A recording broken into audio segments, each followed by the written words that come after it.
How to unplug a smoke detector.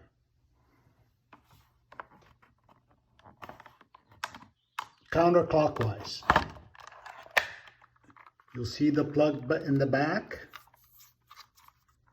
You need to pinch here.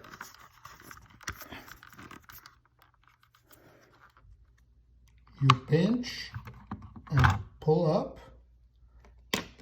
In this case, the battery's in the front. Take out the battery, press on this button to eliminate all the noise after you take out the battery.